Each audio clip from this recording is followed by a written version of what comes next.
Yun mga kasari, so ayan, maaga pa nga lang pagbukas ko ng tindahan ay nagtimpla na agad ako ng kape at kumain ako dito ng spaghetti na aking almusal. At ayun mga kasari, dahil nga may natira kaming spaghetti, ininit ko na nga lang ito at para may kasabay yung aking anak na papasok sa school, ito na nga lang inalmusal niya dahil ayaw nga niya ng kanin at ininit ko na nga lang ito para makapag-almusal kaming dalawa. At pagkatapos ko mag-almusal mga kasari, ayan, sasabak na naman yung tindera na mag-display ng paninda. Yan mga kasari, dito lang talaga umiikot yung aming katawan o di kaya dito talaga umiikot dito sa tindahan lang. Paulit-ulit nga lang yung ginagawa namin kasari. Kaya lang wala kaming choice dahil ito talaga yung aming trabaho dito sa araw-araw. Kung di na mag-display, mamili at kung di naman magmili ay talagang magpunas-punas dito at maglinis dito sa tindahan, magbinta. Ganun lang talaga yung paulit-ulit. Kaya mga sa aking mga followers ay huwag kayong magsawa sa akin mga kasari dahil ganito lang talaga yung gawain ko at dito lang talaga umiikot yung aking video dito sa aking loob ng tindahan. Paulit-ulit nga lang ito mga kasari dahil nga siyempre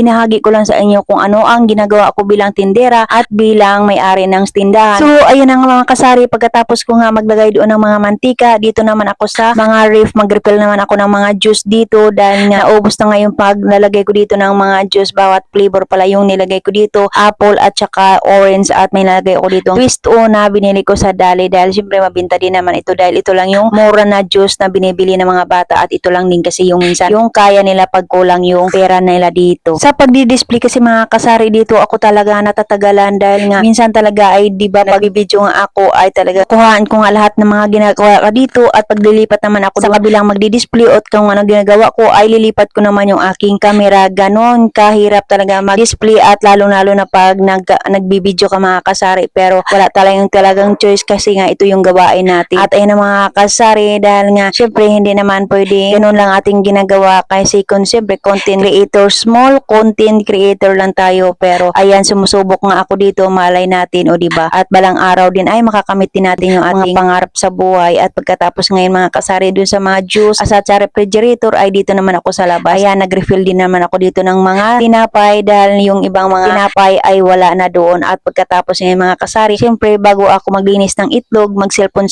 muna ako dahil kahit pa paano ay medyo pahinga-pahinga naman ng konti para kahit mawala yung ating pagod o diba. Naglinis nga pala ako ng itlog yan mga kasari dahil kabibili ko nga lang yan at dahil ka-deliver lang din yan mga kasari at baka mamaya ay may bumili kahit nga hindi ko pa nalinisan yan ay talagang may bumibili nga ng itlog. Medyo malalaki nga yung itlog natin ngayon at tiyagaan lang talaga yung paglilinis natin para kahit pa paano ay talaga makabinta tayo ng bonggang-bongga o diba mga kasari. Ganun lang yung gawin natin sa ating tindahan. Kailangan tiyagaan lang natin sa pagdi-display, tiyagaan lang din sa ating paglilinis at lalong-lalo na tiyagaan din natin sa pamimili dahil nga pag hindi tayo matyaga, hindi tayo makakamit ng nilaga.